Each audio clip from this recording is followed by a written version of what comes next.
Hey Bill, I'm sure Sports Fan Outreach. I want to go to sort of the next video about fundraising or ministry partner development for your upcoming trip at Sports Fan Outreach or mission trip with whoever you're going with. We talked last time about three things really: connecting, your proposal, and your asking. Connecting is clearly connecting with people that you know and how you connect with them, whether that be on the phone or through email, face-to-face, or social media. So in other words, the simple instructions on connecting is write down everybody you know and write down how you know them and not how you know them, but how you connect with them. Write down who you know, get on a sheet of paper, and how you can connect them. One goal here is to simplify and facilitate your asking. The quicker you can ask, the easier it is to start asking and to get through your list. In other words, the more you are disorganized about it, the more you don't know what to say or how to ask and all that stuff, you typically procrastinate and don't get around to it. And then you tell someone, I can't go because I don't have any money. That's what we're trying to avoid. So part of my instruction here is how do we facilitate it, keep it simple so you can ask as quickly as possible and get where you're going. So again, connecting, write down everybody you know and how you can connect with them. So when you start to ask them, you can quickly ask them. So today we're going to talk about the proposal. What are you asking people to do? That's really the question. What are you asking people to do? What are you asking them to give to? Your proposal to them. And over all the years of reading, studying, thinking about it, the way to simplify how to think through how to ask them is who is hearing the gospel through your efforts. Who is hearing? Who's the beneficiary of your work? Who's hearing the gospel through your efforts? Who are you going to minister to? In other words, all of those three sentences are directing your attention at someone other than yourself. So like for us, again, in the sports fan world, like we go to London frequently, London, England. I love going because there's so many people over there. That's what I want to tell people. There's 8.8 million people in the city of London. There's big cities in the United States. So what makes London different? Well, 95% of the people ride the tube, which is their subway or their public transportation system. In other words, they're on their feet everywhere throughout the whole geographical area of London. Not just one part of London. Like in Atlanta, people ride the MARTA some, and they'd be downtown on Peachtree, around Baker Street, and down to where the Hard Rock Cafe used to be, Andy Young International. But they weren't everywhere. But in London, they're everywhere, and there's 8.8 million people plus, and that means there's a lot of people all the time everywhere. And so one reason we take pictures is to give people a visual of, look at all these people here, and so people can begin to conceptualize, understand that what is all the time and expense by going to London, England for is there's 8.8 million people in London, England that we want to hear the gospel, essentially. See, when you start thinking of it that way, it leads you automatically to think through what you're going for. Especially if you've been before, you should be able to easily articulate who is the beneficiary of your work, who do you want to hear the gospel. So other things I'll say about going to London is this: well, London being where it is geographically, it's in a different part of the world, which is Europe, Western Europe. So it's different than New York City. It's another place than New York City, which is really the only other big city in the country where there's constant foot traffic, and that's only a part of New York City. And so not like London, which is all over the place. So it's geographically different. So what that means, you're going to get a lot of Europeans coming to London. We don't always get a lot of non-American Europeans over here. So you're reaching a new group of people, not only English, Scottish in the city, people from Wales and Ireland, part of the UK, you're getting Western Europeans, and then the Middle East is close, Africa is much closer than it is here, Northern Africa, and so you're getting a potential to reach a lot of different people that you don't reach over here. So that's another reason. Why do you go? Lots of people. Second reason is lots of different people that don't ordinarily hear the gospel, at least through our efforts, right? And then over there, the local citizens in London, we're not even talking about the sports fans yet.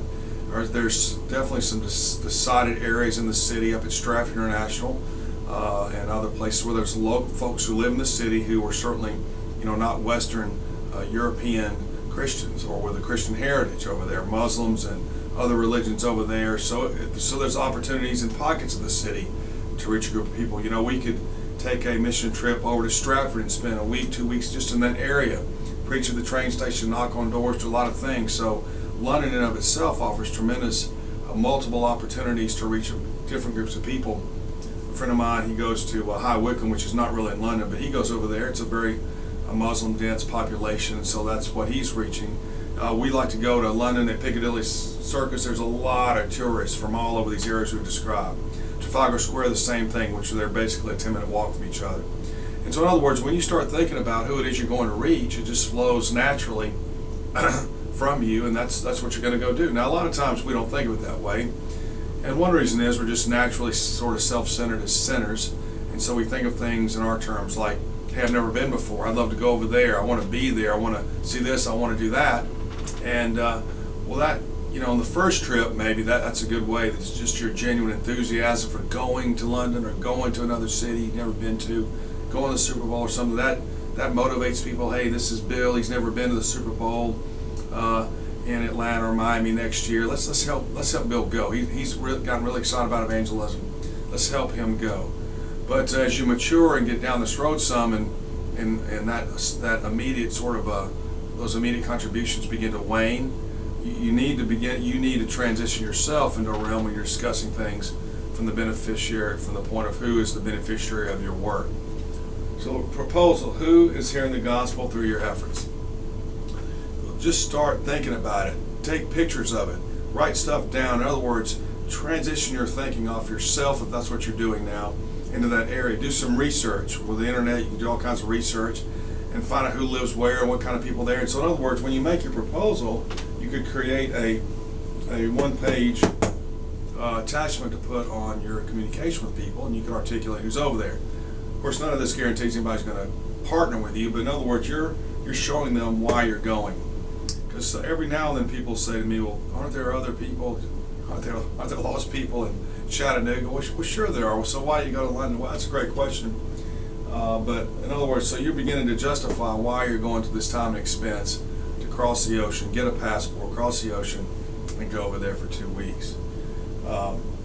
So that's what you're trying to arrive at. So think who you're going to go. Think who's going to hear the gospel. Now, in London with the sports fans, we just got back from 2 weeks reaching cricket fans. You get those particular events, that and rugby.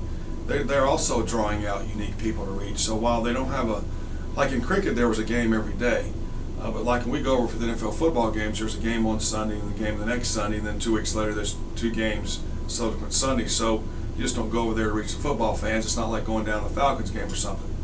And so, but the beauty of London is you can reach the football fans because the NFL is trying to generate a lot of followers to the NFL. But in between those dates, you can reach the local citizens in London and other pockets of the city. So that's why I've begun to say we're going, so the fans and the local citizens can hear the gospel, fans and local citizens. So I'm personally imparting to people that there's 2 groups of people we're after.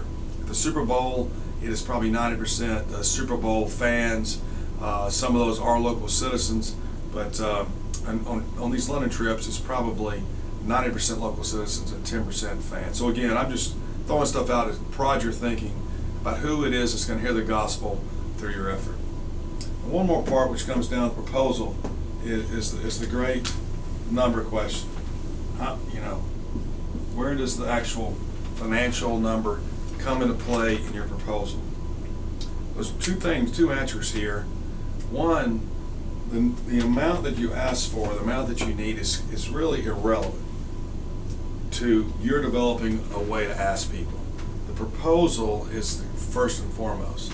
Because if you were going to be full-time somewhere, let's again take Atlanta since I'm familiar with it, you would begin to describe your proposal to be full-time to people in the same way.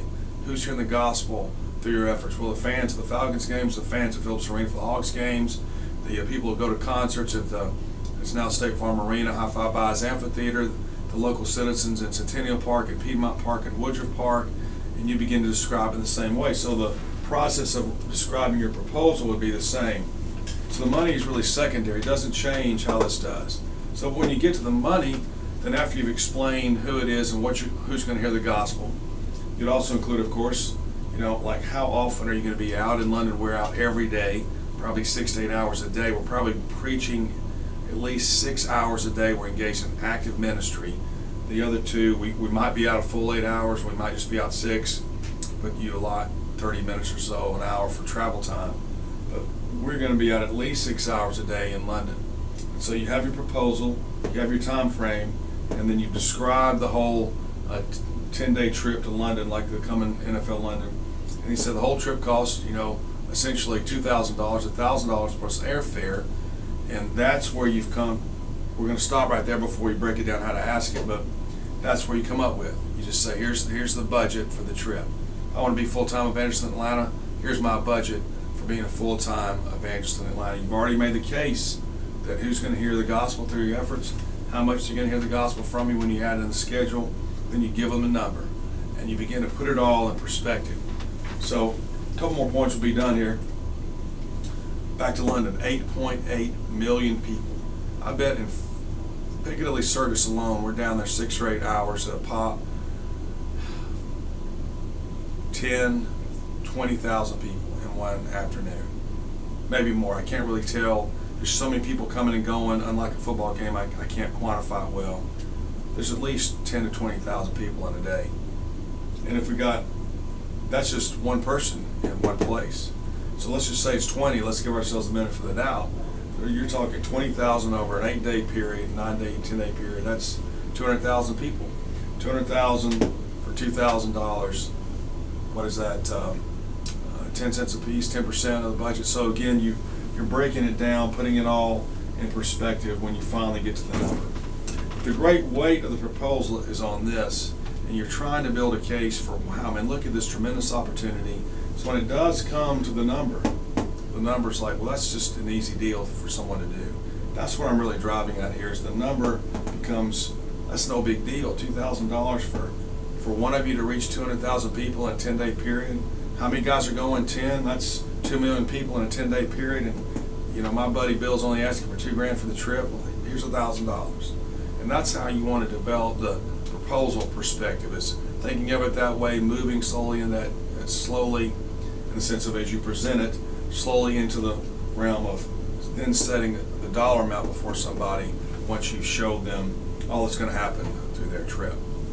I know I've talked a lot about this. I'm trying to say it in multiple ways to just give you something to think about. What I'm not trying to do is tell you how to write it out, but you have to put it in your own words. I am describing the principles at play here that should be employed as you develop your proposal. So next time we'll talk about the ask, how to give a specific, direct ask about it, which is relatively short, so you can lead someone here and they can give to your trip. Again, you can always reach me. You can reach me at work number is 1-866-646-5683, extension 1, 1-866-646-5683, extension 1. That's the best way to reach me. Leave me a message. If I don't answer the phone, that's far easier for me to respond to. Give me some depth of your question, and so we can hash it out. I think the one thing that's very helpful here is to talk it out so you're really fully comfortable with what you're trying to do, because once you get comfortable with it, then you can easily say it. All right, thanks a lot.